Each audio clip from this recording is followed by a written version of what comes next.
भक्ति क्या है? भक्ति जब हम किसी के प्रति सर्वप्रथम एक आदरपूर्वक प्रेम जागता है और वह प्रेम फिर धीरे धीरे बढ़ने लगता है, तब वह भक्ति में परिवर्तित होने लगता है। क्योंकि हम उस प्रेम के कारण को, जिसके भी प्रति हम प्रेम को दर्शा रहे हैं, वह हमारी भक्ति में बदल जाता है।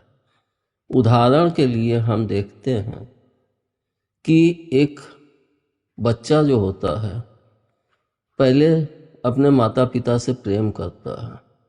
वह प्रेम उसका निश्चल प्रेम होता है और उस प्रेम में वह इतना भाव विभोर होने लगता है कि वह अपने माता पिता की आगे चल के भक्ति करने लगता है। क्या उस भक्ति से हमें कुछ प्राप्त नहीं होता है?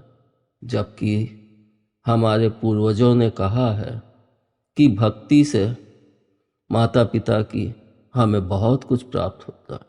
उनके आशीर्वाद से हमारे जीवन में उन्नति होती है, हमारे बच्चों को भी उससे सीख मिलती है।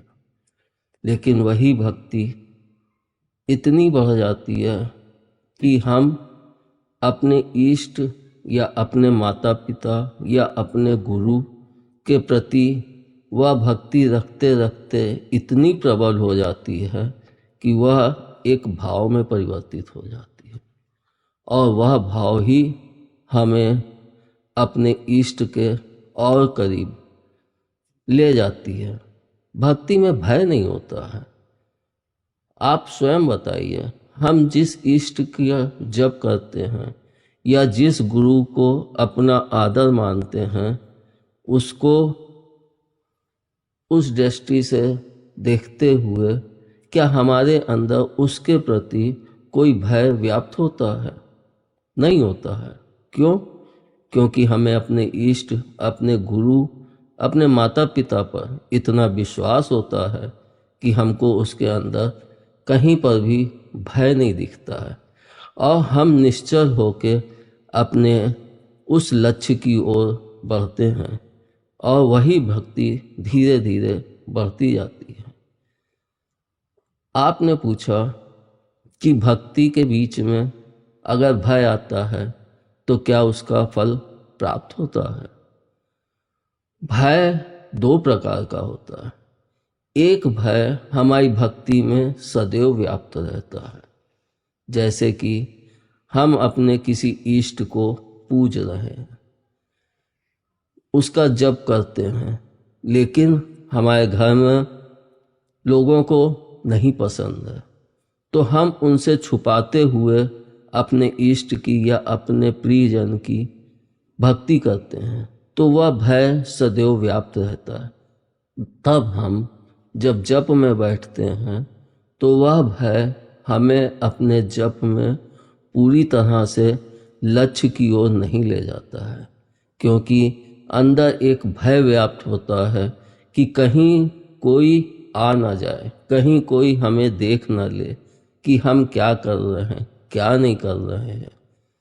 तो उस भय के कारण हमें भक्ति का वह भाव नहीं मिलता है, लेकिन थोड़ा बहुत अंश तो मिलता ही है। क्योंकि हम जितनी देर बैठे हैं, आधा घंटा, 1 घंटा, तो उसमें कहीं ना कहीं, कभी ना कभी थोड़ी देर हमारा मन अपने इष्ट पे लग जाता है। तो इस कारण उसमें थोड़ा सा अंश तो प्राप्त होता है, लेकिन एक भय ऐसा होता है जिसमें हमें भक्ति का संपूर्ण फल प्राप्त होता है। वह हम देखते हैं कि कैसे हमें संपूर्ण फल प्राप्त होता है।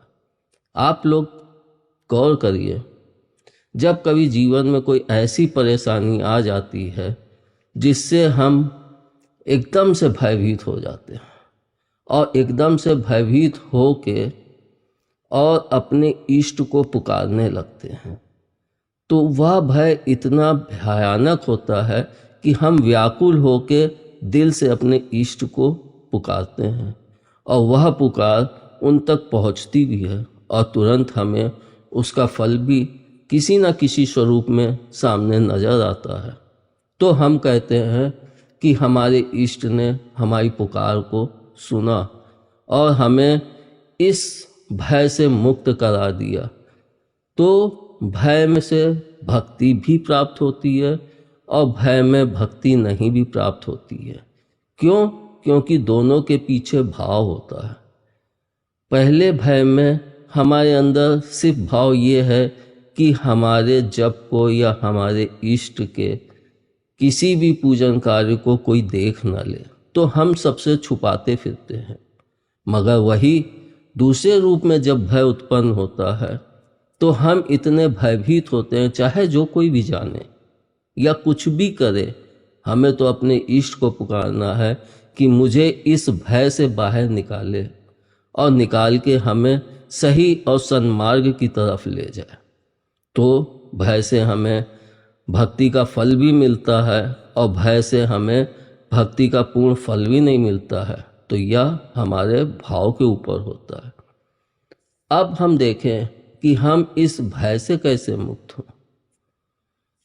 जब हम भक्ति करते हैं तो अपने इष्ट के प्रति इतने श्रद्धावान हो जाए, अपने गुरु के प्रति इतने झुक जाए, इसके प्रति हमारे मन के अंदर वह भाव हो कि सदैव उनको हम आदर पूर्वक देखें,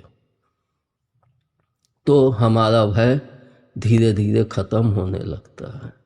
उसका कारण कि हमारे अंदर धीरे धीरे एक विश्वास पनपने लगता है, और जब वह विश्वास पनपते पनपते बढ़ जाता है तो हम उस भय से मुक्त होने लगते हैं कि अब चाहे जो देखे, चाहे पूरी दुनिया देखे, लेकिन हम अपने इष्ट को पूज रहे हैं, तो इसमें बुराई क्या है?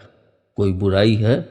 हमने जिसे गुरु माना, उसे बहुत अच्छे से जाना समझा, तब जाके गुरु माना, तो फिर कैसा भय? और किसके लिए भय? हमें तो आगे बढ़ना है। क्या हम इस पे भी विचार करें? हमने जन्म लिया तो क्या तब हमें भय था? नहीं था। क्यों नहीं था? क्योंकि उस समय हम किसी और चीज़ को नहीं जानते थे। लेकिन जैसे जैसे आगे बढ़ते हैं वैसे वैसे भय व्याप्त होता है। उसी तरह से हम अपने इष्ट या गुरु की भक्ति में जैसे जैसे आगे बढ़ते हैं वैसे वैसे हमारा भय समाप्त होता जाता है। इसको अगर हम देखें तो हम इस पे प्रहलाद का उदाहरण ले सकते हैं। प्रहलाद जब सर्वप्रथम प्रभु का जप करते थे तो उनको शुरू में भय उत्पन्न होता था कि हमारे पिताजी तो कहते हैं मैं स्वयं भगवान हूँ, लेकिन भगवान तो कोई और है, वो तो विष्णु जी हैं या जो भी हैं। धीरे धीरे प्रहलाद का भय समाप्त होता चला गया और अपने इष्ट के प्रति उनका विश्वास इतना जगा कि पहाड़ से भी फेंका तो भी अपने इष्ट को नहीं छोड़ा। अग्नि में भी तपाया तब भी उन्होंने अपने उस विश्वास को नहीं छोड़ा। तो यह भक्ति की सर्वोत्तम पदवी है, जहाँ पे पहुँच के एक भक्त अपने इष्ट से इतना जुड़ जाता है कि इष्ट भी उसकी पुकार सुन के तुरंत दौड़े हुए चले आते हैं और अपने भक्त की रक्षा करते हैं। तो जब वह विश्वास हम भक्तों में उत्पन्न होता है तो फिर भय का कोई भी स्थान नहीं रहता है। इसको हम देखें, एक बच्चे को हम जब उछालते हैं हवा में तो उसके अंदर भय नहीं होता है। क्यों? क्योंकि वो जानता है कि उछालने वाला हमें संभाल लेगा। तो उसी प्रकार हम ये क्यों नहीं सोचते हैं कि हमने जिस गुरु को साधा है, जिस इष्ट को साधा है, वो भी तो हमें उछाल रहा है इस दुनिया में, और हम अपने अंदर से वो भाव निकाल दें कि हमको वो नहीं संभालेगा। क्यों नहीं संभालेगा? हम एक बार दिल से उसको पुकारें तो। इस कारण मैं संपूर्ण विश्वास के साथ कह सकता हूँ कि भय और भक्ति में कोई सामंजस्य नहीं होता है, और होता भी है, शुरू में होता है, मगर जब वह अति चरम अवस्था पर पहुंच जाता है तो फिर भय और भक्ति का कोई मिलन नहीं होता। भय समाप्त होता है और भक्ति बढ़ती जाती है। यही हमारे जीवन का उद्देश्य भी होना चाहिए और यही हमारा लक्ष्य भी होना चाहिए कि हम अपने इष्ट, अपने गुरु के प्रति वह विश्वास, वह भाव जगा सके कि भय का कहीं दूर दूर तक नामो निशान भी ना हो। धन्यवाद। जय माता की जय। भोले।